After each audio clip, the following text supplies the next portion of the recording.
Yo, so how's it going? How's it going? It's going pretty good. Yeah, nice to meet you. It's nice to meet you as well. You were at Eagle's Nest, right? Not that long ago in Guatemala. Yeah, yeah. So actually, Joey decided to give me like 4 days notice to fly to Guatemala and paint it cosmic. Oh wow. So Yeah, I So did it. Jerry's like basically one of my best friends. So I know. I saw your guys' mural in that amphitheater. oh nice. Yeah. Yeah, I was like having a really weird time, and I was like, guys, we need to go. I could just see like the top of it. I'm like, we need to go look at that. And then I like freaked out and like laid down in the amphitheater for like 45 minutes. It was a good time. Oh nice. Nice. So you dig it, yeah? Yeah, super cool. I think that was the best wall in town. There was a lot of effort to get that wall, but I was pretty happy when we got it in the end. Yeah. We had we had to speak to the local government and kind of I don't even know what you would call him, like the mayor of San Marcos to get that. Yeah, I'm actually really surprised because I did some work in San Pedro for the Cosmic Outreach Program, and like the community was just like not down for it. Yeah, yeah. I mean, we kind of swung it from because we were trying our hardest to make it about all of the cultural symbols of San Marcos. So I think that Yeah. they weren't really down for it at first, but we had to kind of sweet talk them for quite a while, and nobody wanted to pay anything either. So we had to kind of make the money for it on donations, and in the end, like loads of the local businesses all donated like paint and all that kind of stuff, and donated food for us. And so yeah, we kind of did most of it off our own back, and then on the very last day when we finished it, the mayor came to visit us, and he offered to like pay for all the money that we put in it ourselves. So that was kind of a nice surprise at the end as well. Yeah. Because it took nearly 3 weeks to do the whole thing because Yeah. we had to do so many layers of paint to get it to work properly. Yeah, I was wondering, like, because it's a pretty extensive project. Like, Yeah, yeah. blew my I think we mind. worked out that it was like in the end like something ridiculous like 180 odd square meters in the end. So when we kind of was thinking, okay, so how much would this cost? And that was like a 25 grand mural if it was a professional muralist doing that. Like a really expensive project. Yeah, But it was great. it was great. Oh, the end result is incredible. I mean, you guys did it, what, 2 years ago? Two, Um, three? God, I hope it wasn't. I don't know. It was not last winter. It was the winter before, I think, or no, it was the start. It was the end of winter of last year, I think. Okay, Yeah. gotcha. Sick. So yeah, how did you like it? How did you like San Marcos?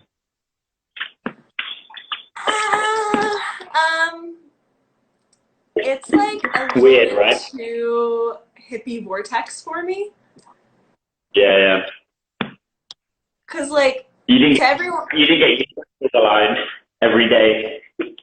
what? Were your chakras already really aligned, or were they getting realigned every day?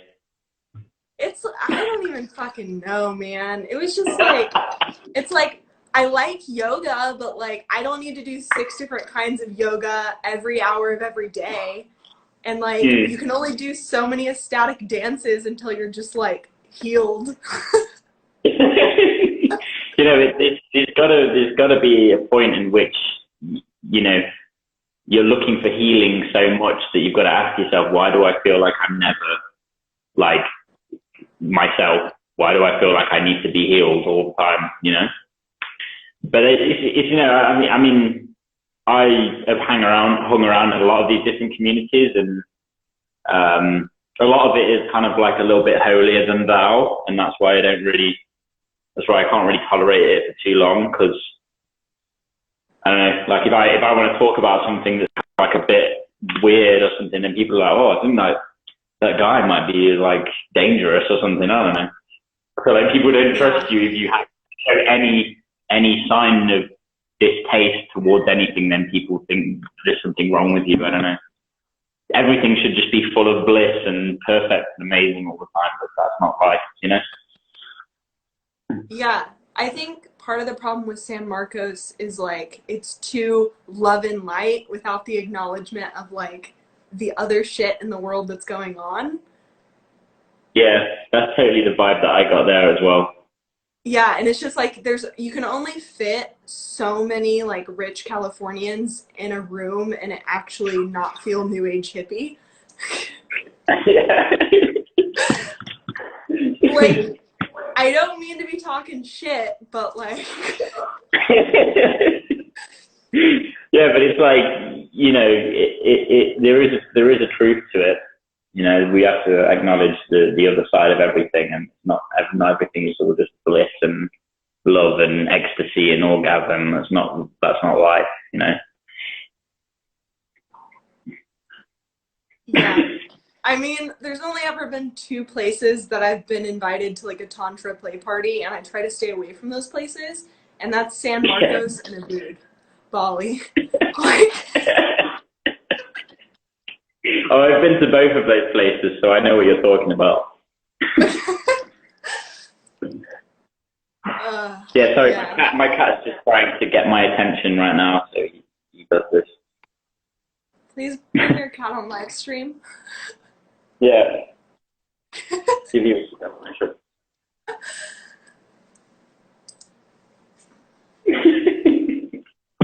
Your video is like loading on my end chronically.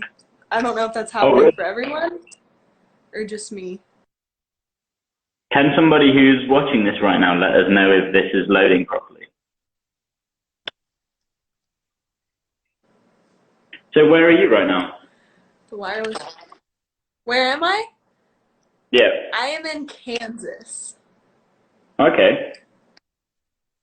Yeah.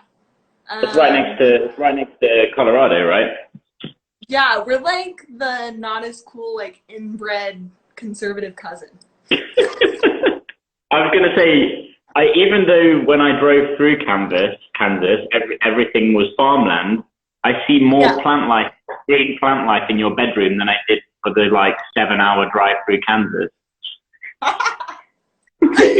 Please, yes, roast Kansas. I'm really ready to leave this place. It was just the houses were so far apart. I couldn't really make out what was Kansas. You know, I didn't really know. I assumed that I was just going through that really kind of farm area but I didn't really see anything when I went through. No, it's all like that. Oh, okay. Yeah, it was me and one of my friends, Corey. You know Corey Palms. Who? So we to Florida. We drove to Halloween Festival from Boulder, Colorado. So it was a pretty decent drive, and we went straight through Kansas there and back. Kansas is like the most boring drive. Anytime you like drive through Kansas, it's just like trying not to fall asleep. Yeah, I did kind of get that vibe. But yeah, I'm sure you find your little slice of happiness there. Yeah. Okay, so we should maybe get into introductions a little bit for this, for the sake of the brevity of this video. So, hi, I'm Claire Voyage, also, Claire Lathrop, given name. I'm currently in Kansas right now for painting and art history at the Kansas City Art Institute. But within art history, I like to focus on grassroots movements and how they merge with science and medicine and explain visual phenomenon. So, I'm writing my senior thesis paper over the depictions of ego deaths in visionary art and how neuroscience can maybe explain kind of what is happening in this visual phenomenon. Awesome. Yeah. That sounds like a pretty cool thing to study. Yeah, I mean, there's not a lot of research in it, and I just think because there's not a lot of research, people use that as a way to like invalidate like psychedelic art. And I Yeah. don't like it. Should I introduce So, myself then? what? Shall I introduce myself? Yeah, go for it. Is that the right way to do it? So I'm Jack Lightfoot. My artist name is Taurus Energy. I'm currently in the Midlands in the UK right now. And yeah, I'm here talking to Claire and she has some questions for me. Awesome. Are you ready to jump into this? Let's jump right into it. Smash that like button. Hit subscribe. Oh my god. How do you define ego?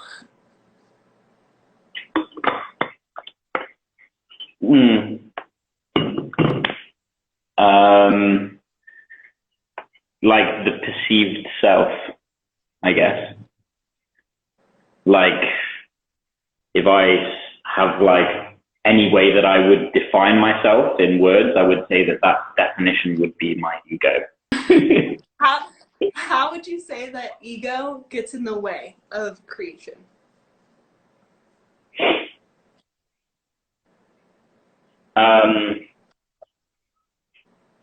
You mean like any kind of creation?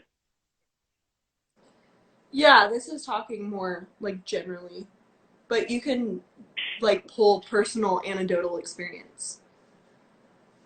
Yeah, I mean, I would say that if you believe that, let's say I'm making a painting, right? And then I think that, oh, the painting is great. Like, I think my own painting is great. So there's like a little bit of an ego because I kind of told myself that I'm doing a good job. And then somebody else comes along and they say, oh, wouldn't it be better if like you changed this part and maybe added like a little bit of this color here or something like that? And then my ego gets in the way because I'll be like, oh, yeah, sure, whatever. And then I don't do anything to it. Whereas my ego kind of gets in the way of maybe reaching an objectively superior painting. Do you know what I'm saying? Yeah. Like there is an objective way of saying like this painting was like made by somebody. Like say for example, if you have like a master painting, then that person who, let's say like Leonardo da Vinci, a painting that he made, let's say he practiced all of the different techniques that it required to make that painting. He didn't get to each level and be like, oh, I'm already like a great painter. He was always trying to improve. So I think that if he'd have said, oh, okay, I'm a great painter and this painting is perfect, then you kind of like hit this point where you probably a lot less able to take criticism and you're a lot less able to look at it objectively and a lot less able to improve, I think. So I would say that that's the case with all kinds of creation. If you let your ego kind of make the decisions, then it might just be getting in the way. Yeah, no, that makes sense. So you're talking more about your ego getting in the way of you being the best at whatever you can be. In the sense of like in a way. Not taking criticism. Yeah, that's like one example, I guess. But I mean, there's probably thousands of examples of how it would get in the way. Because, yeah, I mean, a lot of people say that, you know, you've got to kind of let the self like drop away and then, you know, you're just channeling the divine. But I don't really get that. Like, I can kind of see how you can become almost like automatic. Like you've got to kind of train the unconscious brain to know objectively the techniques. but there is also a certain element of like letting go, like when you're working on a piece.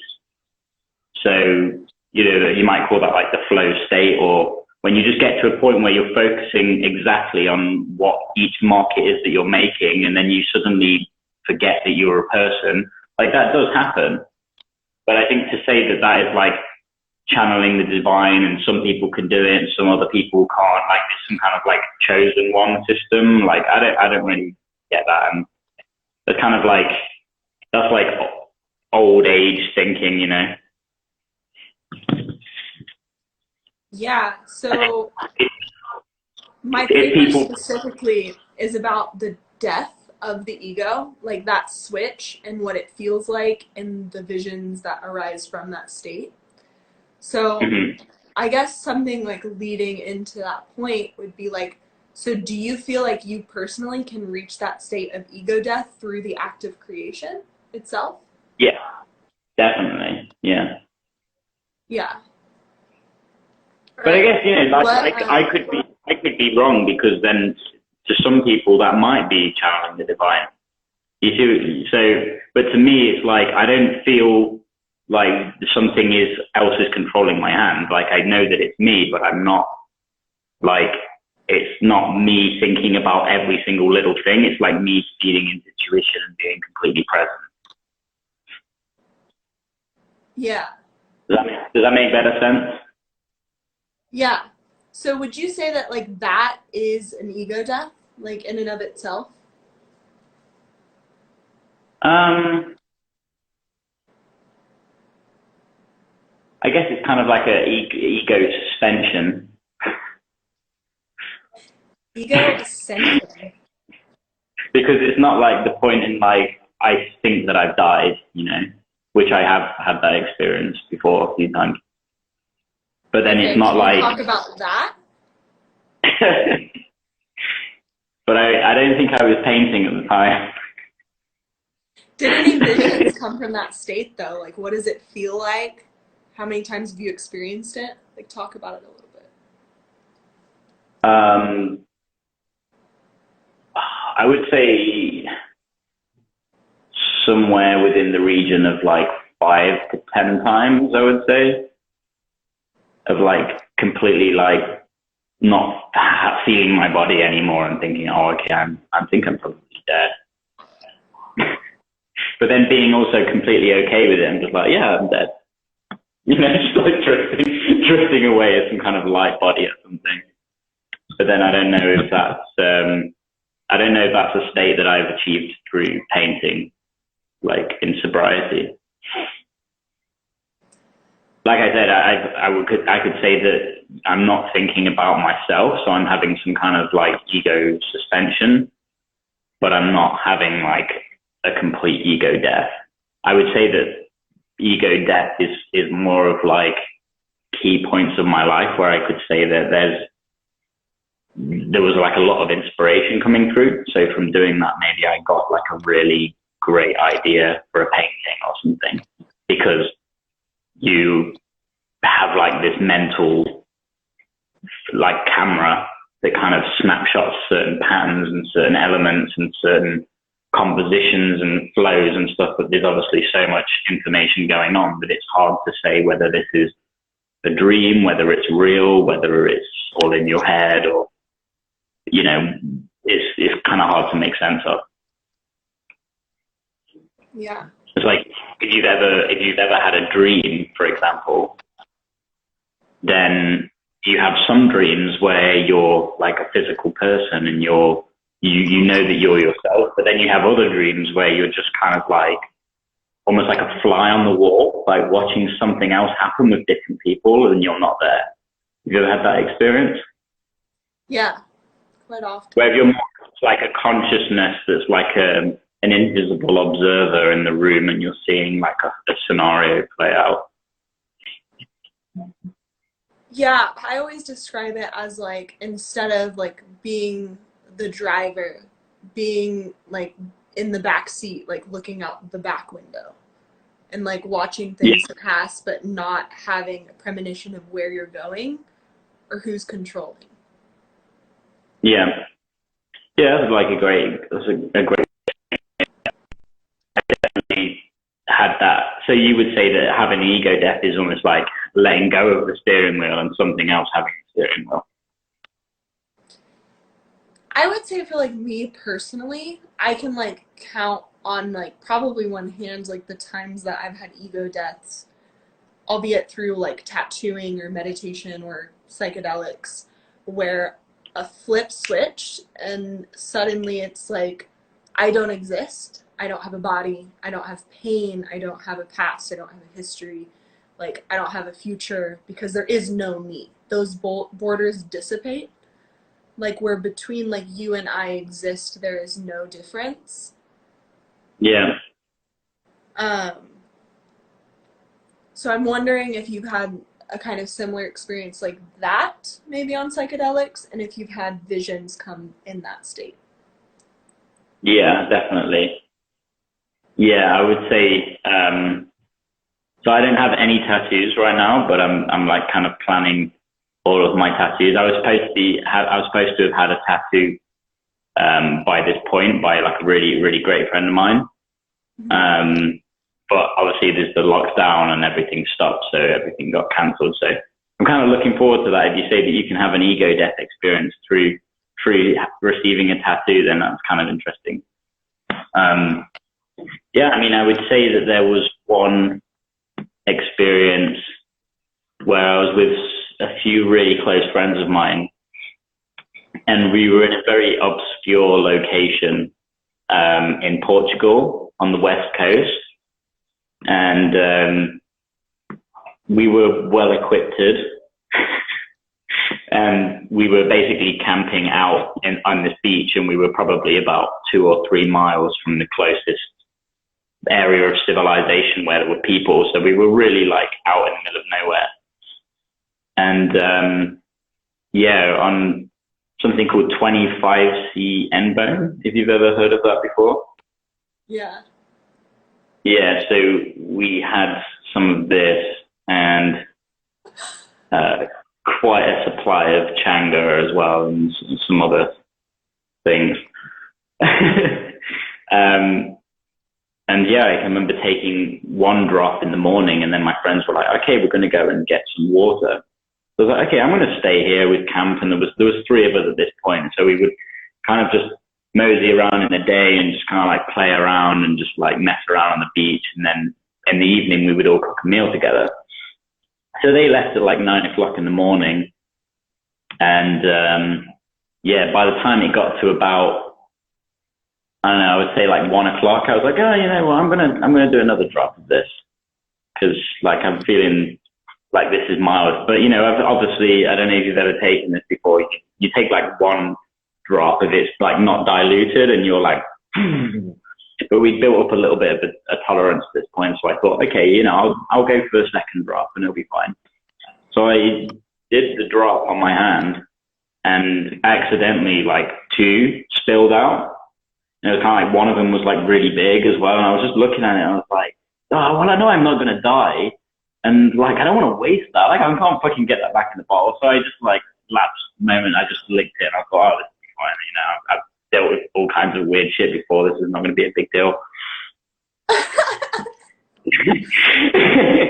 Fast forward about 2 hours where I'm like completely naked and like, basically having rapid eye movement, flittering, and like every time I blinked, even for a second, the visions that were behind my eyes were so intense that I was kind of like going into like a mini seizure. So this was kind of like getting to the point where I was like, okay, I need to actually just keep myself talking, because if I go into a seizure when I'm on my own, this could be really dangerous and I might actually die.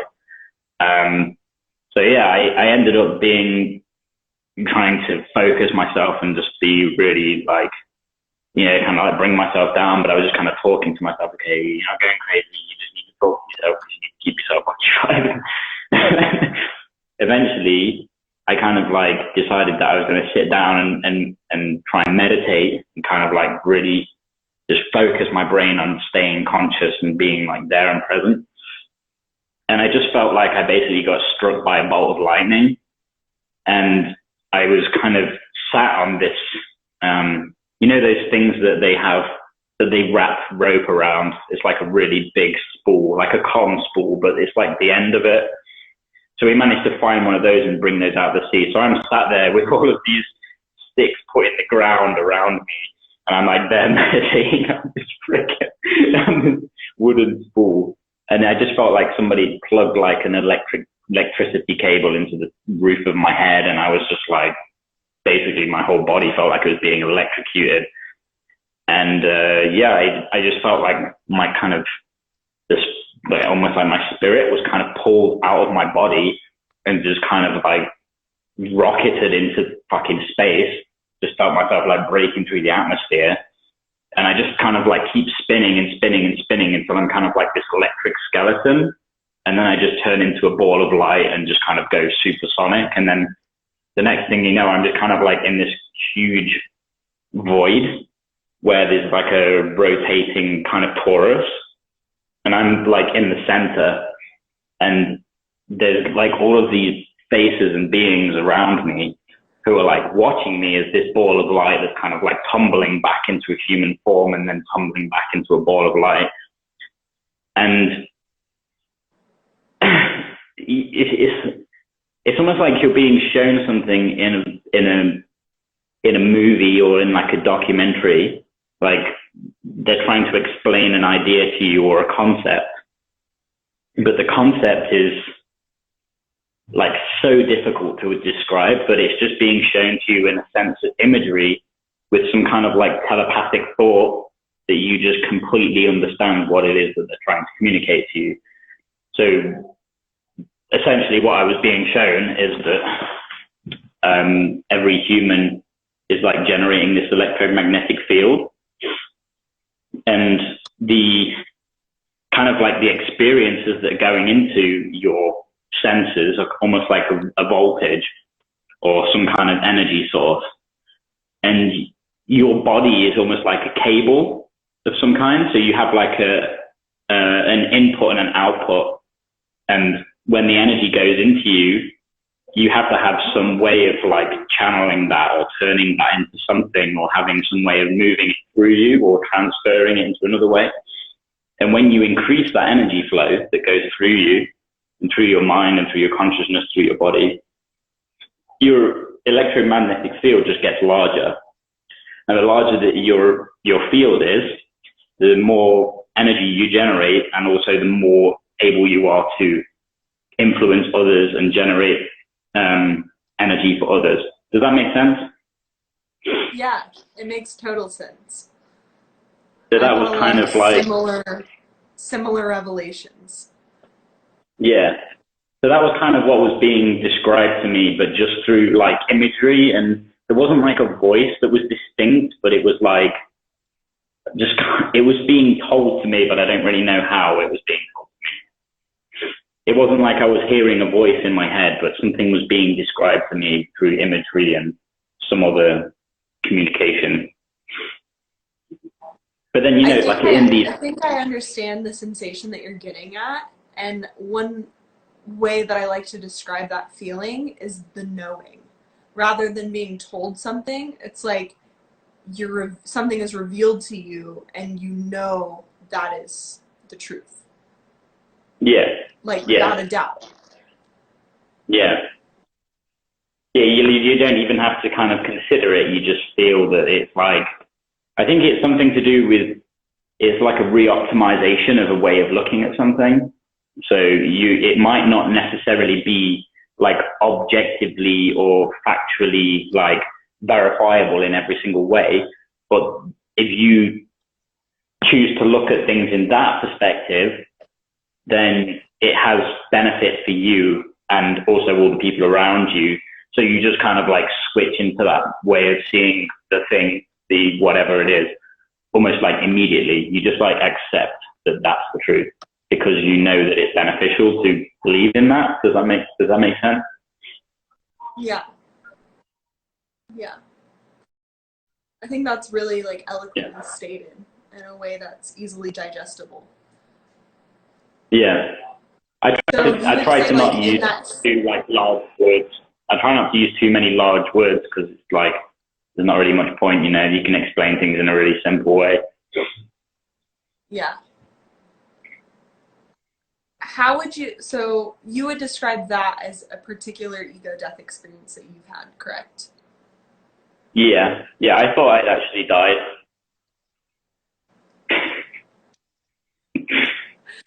I thought that's what death was. So I guess that's like an ego death, I guess, because I didn't. Got it. Every good Is that story kind starts with, and it was mild, so I decided to take another hit. yeah. Yeah, that's actually how the next three stories I would tell you all started. Every single ego death I've ever had is because I said that. Yeah. Was like, It's because there's a part of you inside that really wants that experience, and there's the other part of you which is supposed to be more powerful, which is keeping you safe. And that part of you is just like, hey, probably you shouldn't do that. But then the other part's like, fucking do it, fucking do it, fucking do it. yeah. Making up all of these elaborate excuses to justify it. Um, how would you say that the visions in that state are different from visions that you typically have? Um, hmm. I would say a lot darker.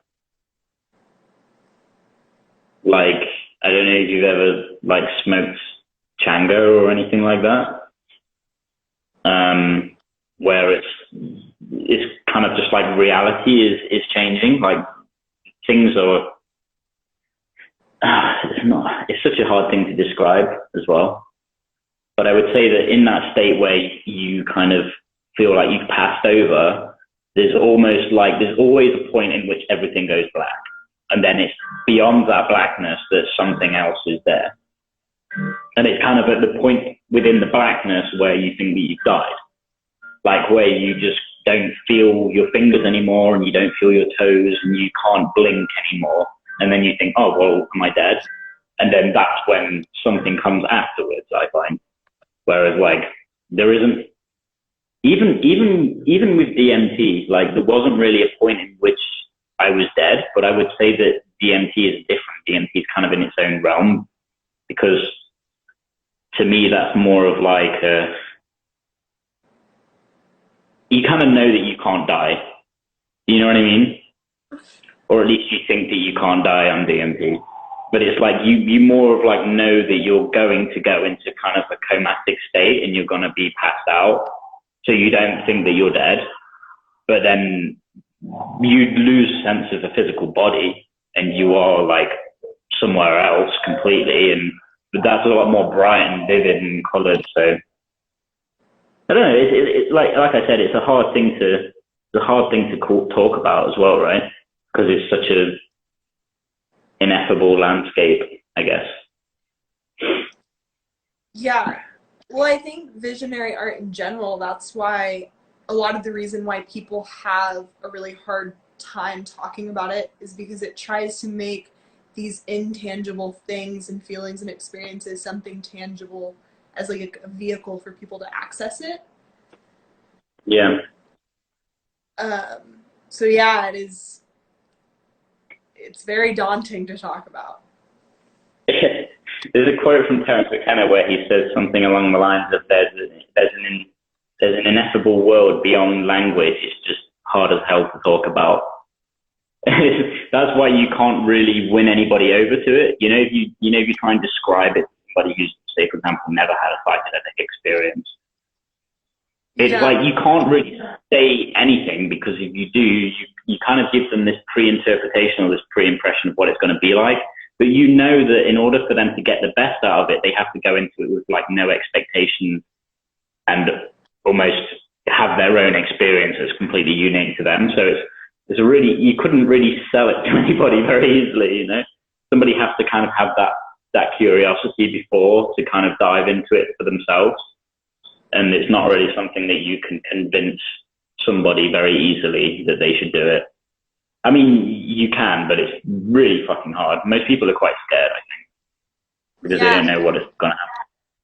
that's one thing that I've actually struggled with a lot, like creating that kind of work in like an academic setting, is like at a certain point you have to realize that that mentality of like, oh, only people that are open to it are gonna like understand it, because then that's like a Yeah. cop out of like not being able to critically engage with work.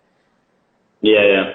And so I think that there's like this middle ground, and that's a lot of the reason why I'm trying to connect these phenomenons to things like neuroscience, because it kind of gives people that aren't necessarily open to it like a tangible route to like talk about it, look at it, and think about it a little bit differently without actively participating in that sphere. Yeah. Well, I don't know if this is 100% true, because I've started to kind of disbelieve everything that I read on the internet recently. But I would say that, like, I saw this article that was saying that they did MRI scans on people who were under the influence of acid, and they found that way more areas of the brain were active at once during the times that they were like coming to like the peak, and they were like within the hours of the peak. So what it seems to me is that you've got more neurons firing all at the same time, which is building more associations, which is kind of like also speeding up neurogenesis. So essentially what's happening is anything that you're doing during your trip, your brain is going to become rapidly more able to do that thing. So it's almost like a good thing to do for like brain training almost.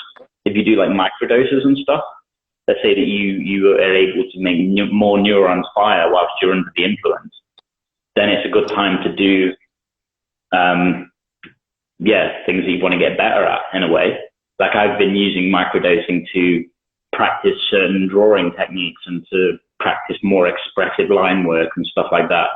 And that's really helped me. So, you know, the thing is the more I started reading about the placebo effect, the more it made me wonder whether anything is objectively true at all. Because if you can believe that something is true and it actually has that effect, then how do you fucking know, like, if anything really works? Or like, because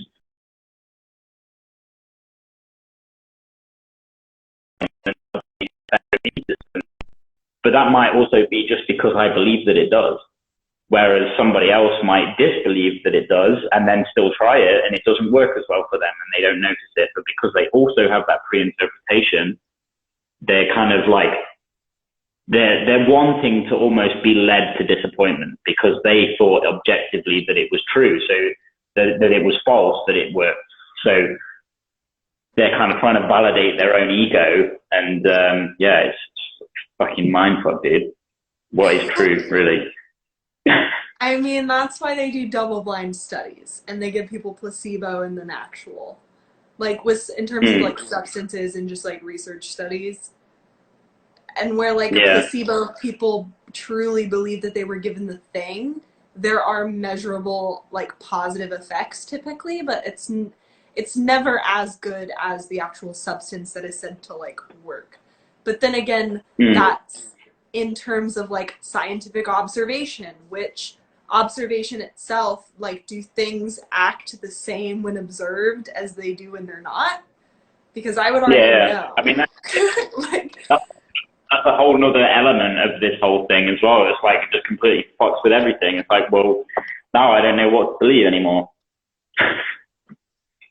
Yeah, for sure. And something you were talking about specifically with different parts of the brain firing like more or at the same time, is that's actually, like, of course more complicated, it's the brain, but essentially what they've measured is like the default mode network, which is like your posterior cingulate cortex, medial prefrontal cortex, and thalamus, which is like in the back part of your brain.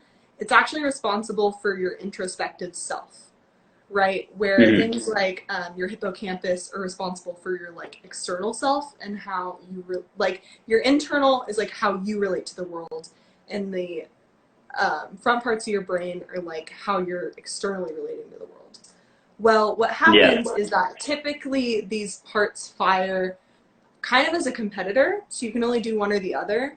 And typically people with things like PTSD and depression have they have more blood flow to the default mode network, which is introspection. But what happens during like psychedelic ingestion, mostly psilocybin is what a lot of the studies have been in, have suggested that blood flow actually decreases to the part of the self that reflects inward and makes it function more in conjunction with the other parts of your brain, where they usually compete. Interesting. I didn't know that. Yeah, so Dr. Robin Carhart Harris is basically like my god. He works at the Imperial College of London, and I'm in love with him.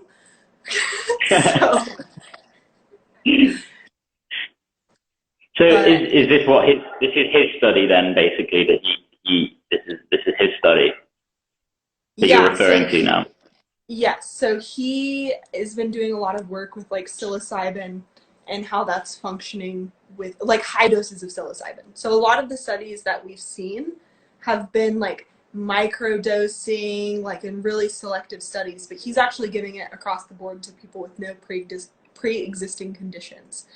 And he's found that people who saw the biggest decrease in the default mode network, which is the part of the brain that relates with the self, is that they rated a higher dissolution of ego, blurring boundaries between the self and the other.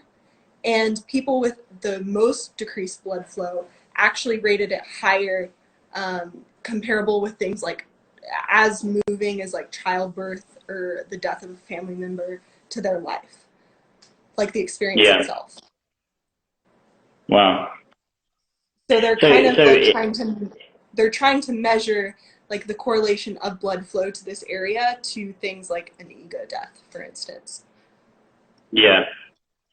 Yeah, I mean, I can say that, you know, I've never had a child, never given birth to a child. I don't think that I ever will, but you know, that's kind of like that's quite a large statement. You know, to say that their psychedelic experience was as equally impressionable as giving birth to a child. That's pretty full on. Yeah. And I think it's interesting what you're saying, how there seems to be a method of balancing the internal interpretation of the world with the external and kind of like linking them back together, because I guess the people who do have certain kind of cognitive mental illnesses, they're more of like them kind of digging themselves into a hole or something in their own brain, and then the ability of almost like bringing them back out again, and then kind of like seeing the world and seeing all of the connections again, instead of just telling yourself the story over and over and over in your head. But I didn't know about that.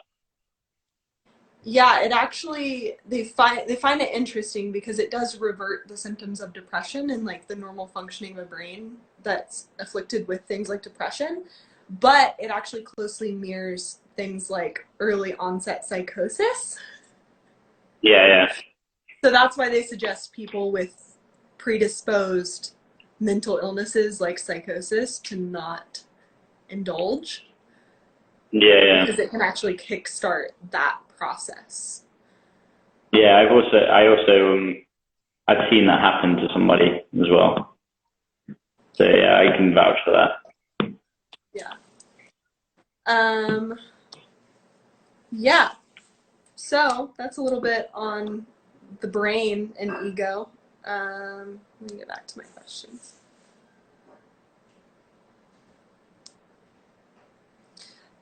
So when you come back from this state of ego death, right, and you have these visions that you decide to paint, how do you describe those visions? Like, would you say that you take ownership over their creation, or that you're taking entirely a backseat to the ownership of that piece?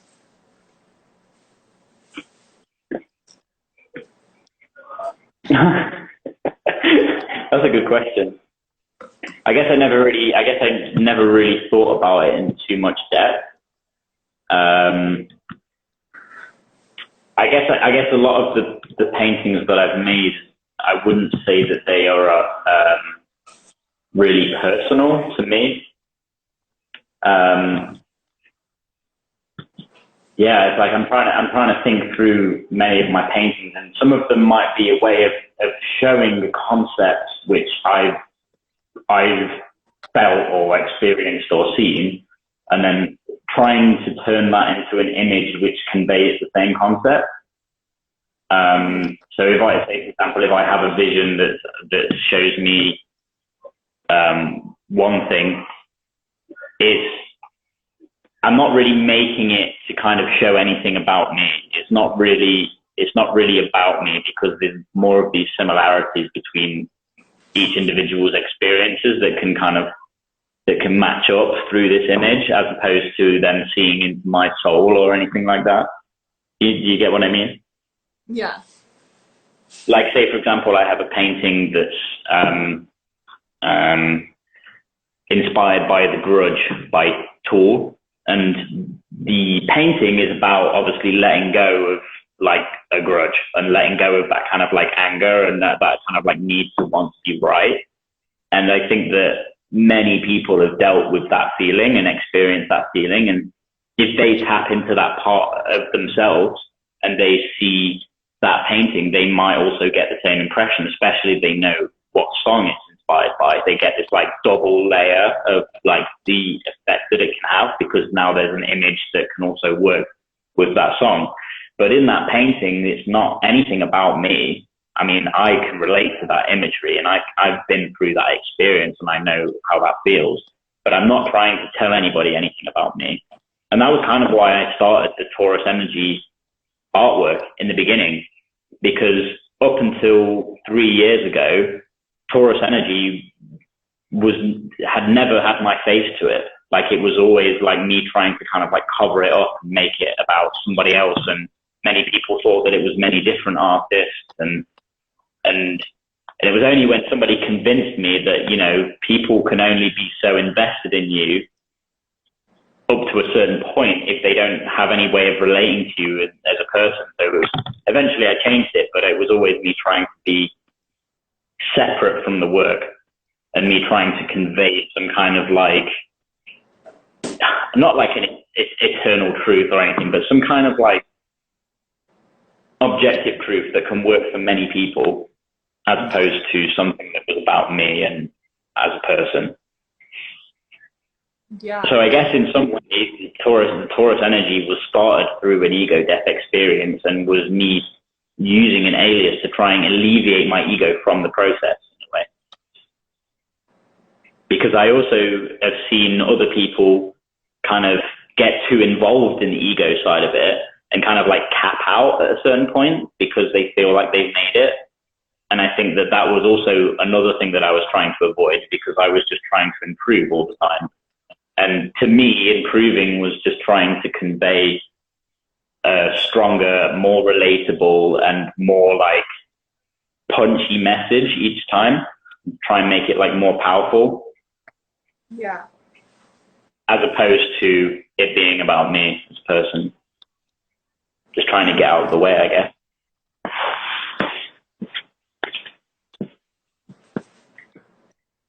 When did you start painting? What got you started? I mean, I've been drawing my whole life, so I can remember like my earliest memories, like the very kind of, you know, the little fragments you get from when you're like 4 and 5, like with just me drawing. But then I did like, obviously just a few paintings here and there. It wasn't really like something that I was focused on. But I remember like my first decent painting was probably when I was like 12, maybe 11, 12, I would say. Yeah, I think so I started digital painting when I was 12, but I started painting at school, I think, when I was like 11. So I would say about 11. Okay, and when did you get interested in psychedelic art?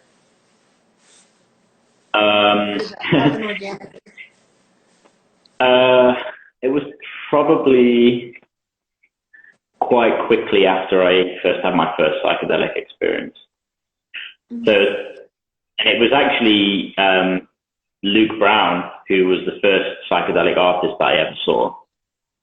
And I was just like, how is this made? How is somebody made this? And then I was like, well, he's doing it on a computer, obviously. And then I'm like zooming in, like trying to find the HD image and zoom right in. And I'm like, there's no fucking way that's an acrylic painting. Like just kind of like tripping out, literally refusal to believe that that was an acrylic painting. And then I was just like, the more I learn about it, the better. Into focusing on my own skills and my own interests and stuff. And that's made me a lot happier as a person. Mm-hmm. I think that's another thing with Facebook as well. You know, Facebook makes us so concerned with what's going on with other people that we kind of just get focused on these tiny little details of other people's lives. And I think it's more important to just focus on what we're doing and what's important to us, which is why I don't go on Facebook anymore. Yeah. No, what I think is really interesting, though, is that this, like, self-meditative, but also very, in a sense, like, egoless practice of, like, for instance, painting. Or, like, when you're doing some kind of creative endeavor of, like, that mode of creation, whether it's, like, music or writing or whatever, that inherently, that you reach a flow state, which is kind of leads to the dissipation of an ego within that state. But then that, in a way, through things like social media, can be shared and then inspire other people to then, you know, reject this societal ADHD, I want it now mindset to work towards something for themselves. And so I think that, yeah, for people that are open to it, it's great. But I think everyone else, it just leads to more ego and more jealousy and more wanting for something that you can't achieve. Yeah, definitely. Yeah, and as well, like I was saying, you know, we're obviously aware of these things because we're talking about it, and we're aware of like the right way to be with it because we're saying that right now. But then, like, I've now been turning my phone off for like a few days at a time. And then I noticed the drastic difference between how I feel when I have the phone on and when the phone's off. Like if the phone is within my reach, then the intense ADHD shit comes back and I can't focus. And then I get a message and I'm like, oh, I just check who that is. Oh, I need to email that person. Oh, I emailed that. Oh yeah, I never responded to that person's message. I should do that. Next thing you know, like I've just wasted like an hour and a half of my time and I didn't really achieve anything. And then I just get distracted by one thing or another. Like, oh yeah, I just watched that video. Oh, like, oh, that's a cool painting somebody made. And then it just becomes a pit, you know? But then when I turn it off, I don't think about anything other than what I'm doing at that given time. And it just means that I'm way happier and more focused. And so it's, even though I'm aware of that whole process and I'm aware of it, I've now also seen that I'm impervious to it. Like I have a weakness to that. And if I allow that, if I don't have complete control over it, then it will just fuck me over and just rinse my time. And that's what I'm trying to do. But, you know, I think as well, like if it wasn't, I'm not like saying that there's no use to social media at all and it's not a good thing, because it is. Like if it wasn't for social media, then I wouldn't be in the situation that I'm in right now, and I wouldn't have been able to make like a successful career out of art. At least not in this way anyway, at least not in the exact way that I would have it be. And it's managed, and I have get messages from people all the time saying that they've been inspired by my work as well. So that is also something that would never have happened probably if I wasn't able to make it easily accessible to several different kinds of people. Yeah.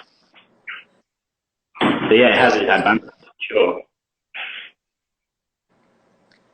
Yeah. So I mean, going back to like, in terms of like the ego within your work, or like the ego death, would you consider the state of an ego death intrinsically a visionary state? I don't know. I guess we kind of need to discern exactly like what is your interpretation of like visionary, and like what would you mean exactly by like a visionary state? Are you basically asking me if an ego death is only possible through a visionary experience? Is that what you're trying to say? So a lot of these questions are purposefully open-ended because I want your interpretation. Because in terms of like research, I'm not self-defining these terms. Like I want them to be defined by the work that's proving the point. Okay. Which I know is hard. I'm sorry. Yeah. I mean, yeah, I'm going to try and. I feel like I've got like a back door to that question now. So I'm trying to like kind of give it with my interpretation instead. Yeah. It takes me a while to think about that one, honestly. Just give me a second to think about it, because this is like a lot to kind of make out.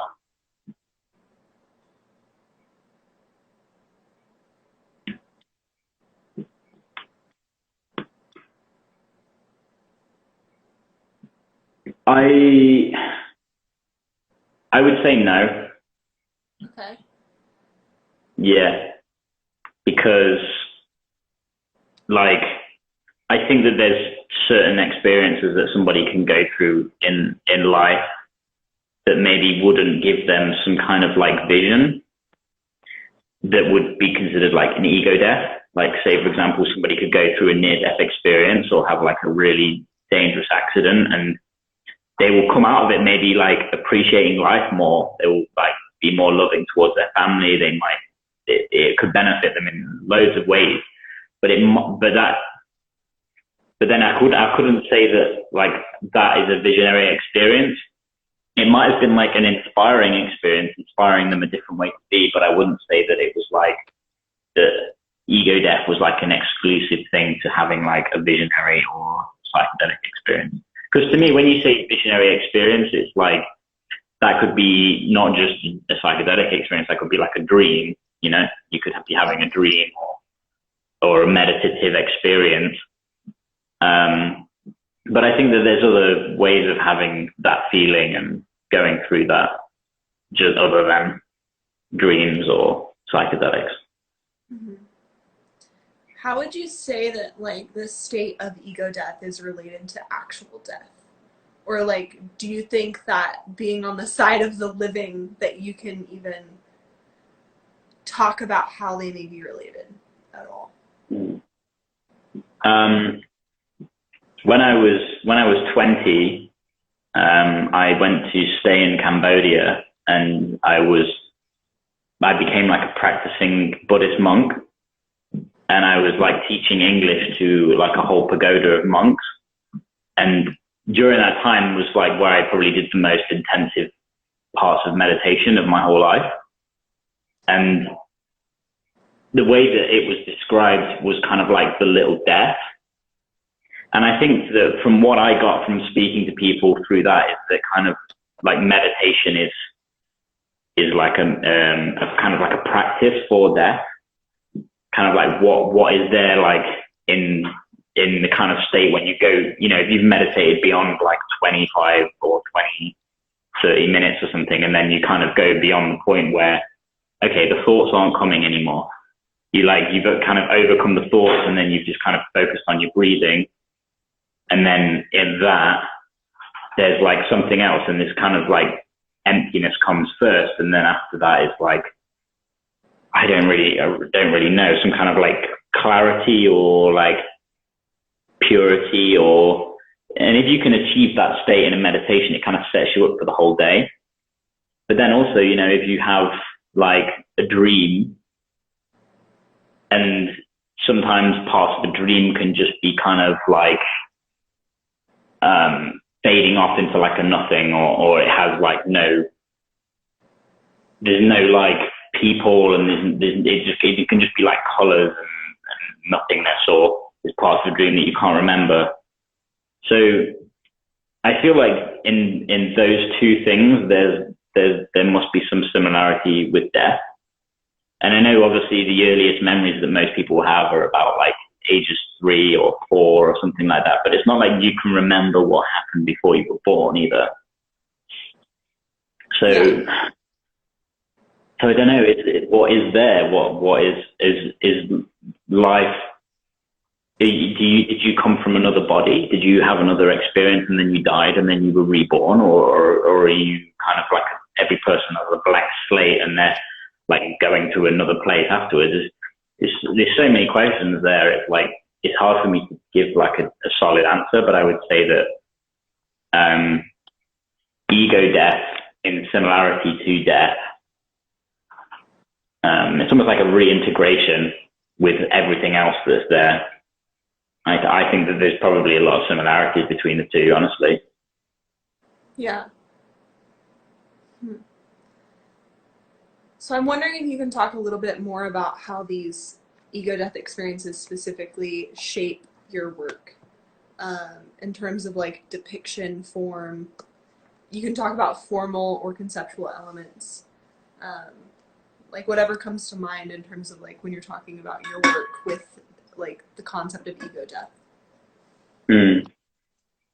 Well, I think that, like I said before, like the Taurus energy alias kind of started because of an ego death experience. So, you know, I don't know whether it was completely consciously or subconsciously, but I remember it becoming that. I don't know whether it was that in the beginning, but it definitely became that.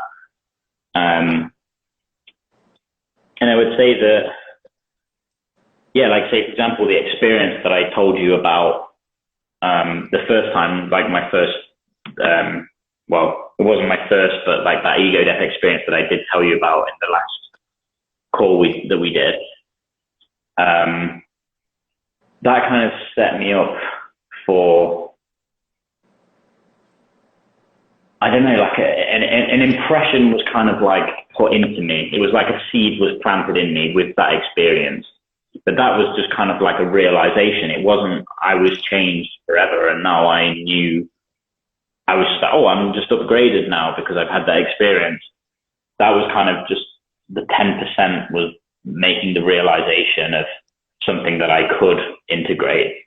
And then the work that came after that was like an integration process, and me painting the image that was inspired by that experience was painting the image itself was a process of integration. It was like when I was going through that painting, I was unlocking new parts of the experience that had been almost too intangible to remember. So it was kind of having more of an impression on me, a lasting impression on me, for a while afterwards. It wasn't just like that happened and then I was different. And the same thing happened like with one of my, I would say, more famous images, like probably one of my most popular images that I've ever made, which is of the lion like pouring the kind of fluid and then the head is like kind of cracking open. When I had that experience that kind of gave me that vision, there was so much going on. It wasn't like just that image, but there was like, how can I sum up what happened and then put it into a really easily digestible thing that people will be able to relate to. And so again, that wasn't about me or about my ego. It was about how can I do this painting. And then when I was painting the image, I was thinking about all of the figures and all of the experiences I had. Like I met these certain beings that were kind of like guiding me through, like, the only way I can describe it is, you know, like a polytunnel or like a kind of like a greenhouse. Yeah. There's like a glass greenhouse, but it's like a really long corridor, and the glass is like perfectly clean, but there's multiple layers to it as well. Mm-hmm. And instead of it just being plain glass, like a greenhouse, it's all stained glass windows with like these infinitely complex patterns in it. And then it's almost like there's two suns coming down either side, and that is kind of coming down immediately, almost like it's coming down a tunnel. And then what's happening is all of the light is refracting in just this crazy interpretable ways. So then I get led down this hallway, and then I'm being led by these two beings that have like gold and translucent skin, and then there's all these colors swimming underneath them, and their heads are changing into more, and they're leading me down this hallway, and then they get met by this other being with like an urn, and he has like a lion's face, and then he kind of like steps into my face while he's pouring this liquid into my face. So that was kind of the experience. But then when I was painting it, I was like, well, what was happening here? Like, why is that happening? Who are these things? Which obviously I'd thought about that before, but you just go into it in a lot more depth, and you really just kind of, it continues to have a more powerful impression on you. And I particularly feel that these beings are conscious and they kind of know who you are. And I think that I was given a particularly intense experience because somehow this is the sense that I made in my head. So this could be my ego or this could just be something else. But they knew that I was either going to make that painting or could make that painting. Does that make sense? Yeah. So they were trying to make an impression with me because they knew that I was either going to make the painting or could. And therefore, that went on then to impression like possibly millions of people through that image. And that was just my unique experience, but it wasn't about me, you know? So yeah, that's just one painting, and the whole experience was like a life-changing thing. But the process of the painting was more life-changing than the experience itself. Mm-hmm. So I think that that's like a rare or a unique opportunity that we get as artists doing visionary art, quote unquote, is because we get to dive deeper into what our experiences actually meant. Like if you can go ahead and have a psychedelic experience and then make a song out of it, then you've used that and turned it into something great. But if you were just taking them for fun all the time, I think that eventually you would start to kind of either get bored or it would be like wasted on you, and you wouldn't start to have these valuable experiences anymore because you're not doing anything with the information. But that's just my opinion. Like, I think it makes sense. Yeah. No, I definitely agree. I don't think that hallucinations or like visions are meaningless, and I think that people get them for a reason. And I think particularly in Western culture, a lot of that's reinterpreted into like this disorder or that disorder, what else is going on. Or like anytime you talk to like someone who's like more in the bounds of society, I don't even want to say normal, and you try to tell them about like a vision or like a psychedelic experience, they're just like, sounds like some hippy dippy woo woo shit to me. Like, okay, Karen. Yeah. Yeah, I find that I over the years of trying to do this, I think I've tried to adopt many different techniques to make it seem as interesting as possible and in like layman's terms. Like, how could I describe this to your average person in a way that they would get something out of it? And I've tried thousands of different ways. And I just think that if you haven't had that experience, it just goes straight over your fucking head. You know, like, the only way that you can really do it is if you compare it to a dream. But then most people have dreams and they don't think that it means anything either. Yeah. So, you know, but then because it's not just what you're seeing if you have a psychedelic experience, it's like how you're feeling at the same time. And those whole things mixed together, you can't convey that to somebody else. I feel that when I actually try to describe it to somebody else in any way, shape or form, it almost like cheapens the whole experience. I feel like we're not really supposed to tell anybody. I think it's like uniquely for us. And the more that we're to like internalize it and like make it into something valuable, the more likely it is we're going to benefit from it. Yeah, I think that that's really interesting too, because how I would explain a lot of my really intense experiences are like time fractals, feelings fractal, even like temperature fractals. It's like where you can feel everything all at one time, but it's like, it's nodular. And trying to explain that to someone that like has never taken psychedelics is just like, it's like a tree, but time. They're just like, what? Yeah. So, Well, this is an interesting thing to think about, right? Because I've tried to wrap my brain around this for a long time. So when I first started taking psychedelics was when I was 17. So I was like kind of becoming a man at that point, and I was kind of, you know, there was less of a boy, and all the way on to the age of 20 was like becoming a man, basically. And also, anyway, during my life at that time, I would have had so many experiences that would have changed me and would have had so many evolutions as a person. So I always thought that what was having a bigger effect, me being involved with psychedelics and having these experiences, or was it just me just growing up and becoming a person, and I was always going to end up being this kind of person regardless? And I think that obviously the psychedelics definitely flavored it, because you can see that in my art. And I don't think I would be making art like this if I was, you know, if I'd never touched any psychedelic in my whole life. But then at the same time, it's like, did it have such an impression on me because of the age that I was at? And if I'd have just taken it, if I was like a 30-year-old guy and I'd just taken it for the first time, would it have had as much of a big impression on me? but I mean, it's It's a good question.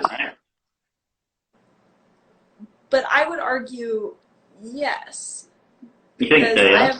I have some very close people in my life that relatively recently started using like psychedelics as medicine, and you know, they're in their mid-30s, and the amount that it's changed them in such a short time has almost been like kind of just like a light switch. And they've even noted it as like, the things that I thought I knew before is like, you flip a switch and now it's like I'm wearing glasses for the first time and I'm able to see.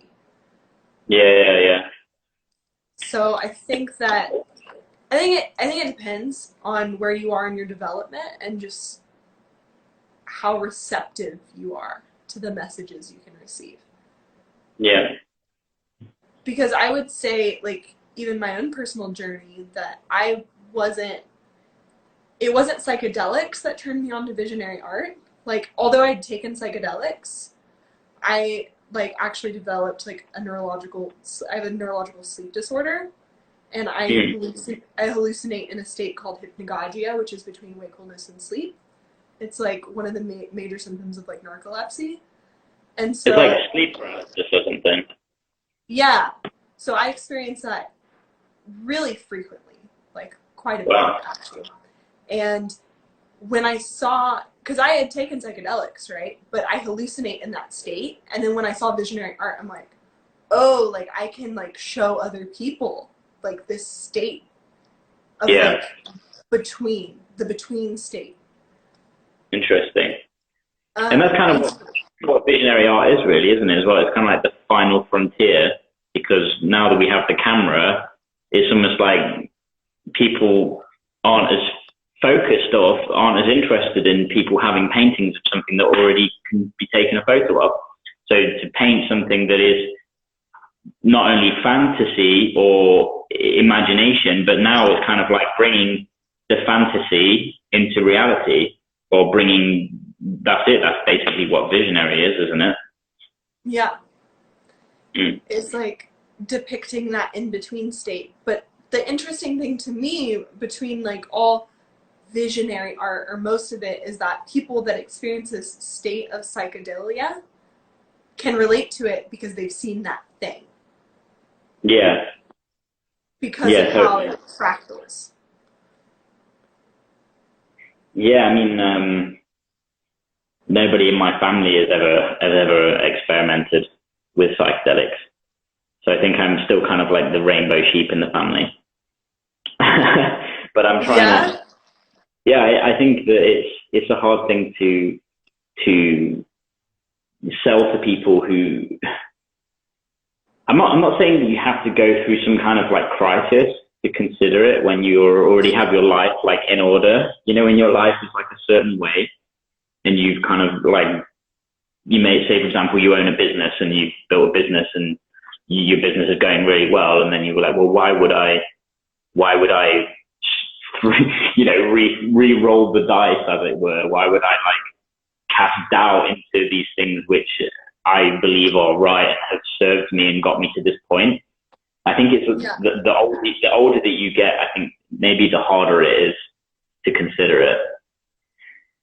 But I don't know, like I do think that, you know, I have some close friends who live in this part of the world with me who have also had a psychedelic experience, but I think sometimes you can feel a little bit like a stranger if you kind of have a mind that goes to these places like regularly, like every single day, and you don't even try to relate them anymore.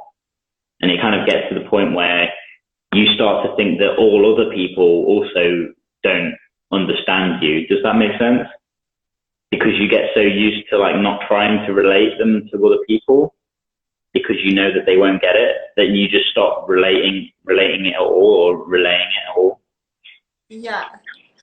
I can relate to that. I think that the idea of discomfort in visionary art is one of the things that is really, really apparent, but not discomfort for the community that it's within, but rather for the community that's external to it. Because it's discomfort trying to relate with this particular kind of artist. An artist, like, let alone an artist, like in general. They're just that way. They have their own thing. But yeah, the discomfort of like realizing that the structures on which our societies are built aren't concrete, so that people can either deviate from this or choose a path that runs parallel to it rather than intersecting it. Yeah. And so I think that discomfort right there is why a lot of people aren't open to it, is because they fail to even be open to the idea that other ways of living exist, or that these other levels of like depiction exist and are just as much based in reality as what we can perceive. So it's kind of like, it's kind of like instead of going against the grain or something, people just find their own way of being parallel to the system that is, I guess. Yeah. I mean, I think that's what I've done, because when I was younger, I was very kind of like a lot of friction, like very anarchist, very kind of like, I'm the kind of person that would revel in smashing up a police car or something like that. Do you know what I mean? So I was kind of like a bit of a fucking crazy wild child, and I was like full on like fuck the system. And then as I got older, I was like, okay, I need to reel this in a little bit. It's gonna become a big problem. So I think you just kind of find some way of coexisting with everything, as opposed to thinking that everything is against you. You know, like I used to think that. And on some level, I do still think that this is the case, but that we're all kind of like, in some level, a slave, and we're all kind of like brainwashed, and we're all kind of like cogs in a system or whatever. And now I'm like, well, even if that was true, why does that mean that we have to like not enjoy life so much? And if I can enjoy life, then really am I like completely enslaved? And I don't know, I just start to think things in a different way. And I know it's still, there's a lot of people out there who do think that we're all like slaves and we're all kind of like brainwashed and stuff, but I don't know. Like, I don't know if I would fully get behind that anymore. I think that the world is like way more complex, and there's so many different interpretations of things, and a way of ways to be than we're all slaves, you know. I think that but then again, it could also depend on where you're from in the world, because if you're from, I don't know, like some kind of like fascist regime country, then it's very hard to say, okay, maybe I am a slave. So but you know what I'm saying, right? I'm not saying that any place is and any place isn't. But what I'm saying is that there's a way of enjoying life and just enjoying the things that you have access to in just making the most of it. Yeah. We're not victims, you know? Yeah. And I think living life that way is just inherently wrong. Like, we've been given these gifts, whether or not we're in a simulation or everything's just some grand joke, like the grandest comedy, like whatever. You know, it doesn't matter. That doesn't mean, you know, you can be a cog in the system, just like be a well-oiled cog and like do what you're meant to fucking do. Like, yeah, I think that, you know, a lot of like Zen Buddhists would kind of like argue this point, and then it'd just be like, whatever it is that you're doing, whether it's you're sowing the fields, or whether you work as a chef, or you anything, you know, build windows, or you build houses, or anything that you do, just make sure that you do it as well as you possibly can, and just be present, because whatever it is, whether you believe in fate or will or whatever, life has placed you in this situation. And the only way that you can get the best out of the situation is to do whatever it is that you're doing to the best of your ability. So, I mean, like, I've done a few different jobs, but it took me a while until I figured out, like, whatever it is that I do, just do it as well as I possibly can. And it's just an ongoing journey, you know, like, I'm not preaching this thing like I'm a fucking flawless human being, because I'm not. I'm always trying to improve. But I think that there's a truth in that, like, of knowing a way to be and trying to live up to it, you know. Yeah. Hopefully that can be inspiring to a lot of people, because that does apply to everybody, because everybody's in a different situation. Yeah. I definitely think that is super relevant, just, you know, being present. I think that the grandest illusion to anyone ever is that the past and the future exist, because the only thing that we have is the absolute present, because everything else is just within our minds, right? Mm-hmm. And so, I don't know, I try to use that to ease anxiety, but of course, living within a society that demands us to function within time. Yeah, I alleviated myself of that, and I'm not going back. I think that's why it's so easy for me to say this. I don't live a life of obligations, but that's kind of how I like it. Yeah.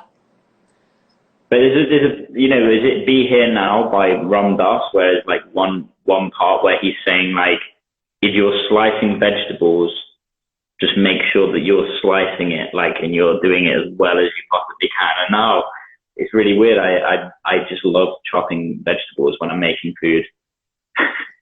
And like making the food and trying to make it as good as I can.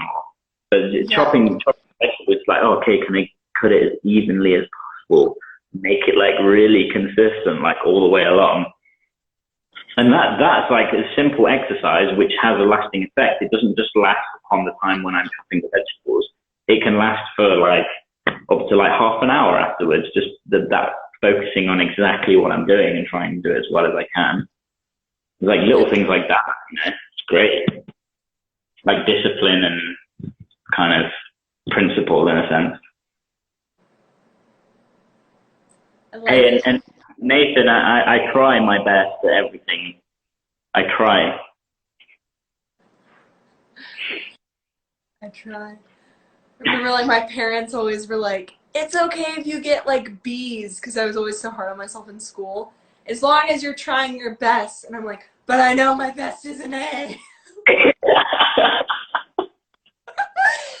Like, you'd be like, I don't want a medal for coming in last. I want a medal for coming in first. Yeah, that's a good one. Good one. Yeah. But, yeah, I think that pretty much, I think we got everything covered. I don't want to be super redundant on any of the points. Say again? I don't want to be super redundant on any of the points. So I think that pretty much covers the interview in terms of researching the ego in your art. Nice, we got it done, yeah? Yeah. I think that's good. It's probably about to go into the second hour now, so I think that... Yeah, it's going to like kick us off again. Nah, it will let me know at least 30 seconds in advance, but yeah, thanks for that. It was an interesting conversation, and it's nice as well to speak to somebody outside of my house for once. We had it was actually Joey's birthday, like I'm gonna say Saturday or something like that, and me and all of our closest friends, we all had a big Skype call where Joey had made us a quiz, and we all ended up getting like shit-faced drunk on Zoom. So it was kind of like we're having like our own little parties if we were all together, but we're all on video, and that was pretty fun. So that's like the connection that I've had to people outside.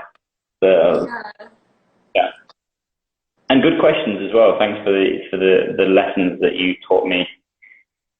Yeah, thank you so much for taking time out of your late evening to talk with me. Yeah, no worries. No worries. Yeah. If you remember to save this video before you click out, send it to me. And remember to smash like and subscribe and hit that comment section, guys. You know we love it. All the time. Follow me because it matters. Yeah. All right, lovely talking to you, Claire. Stay in touch. Lovely talking to you as well. Have fun. See you.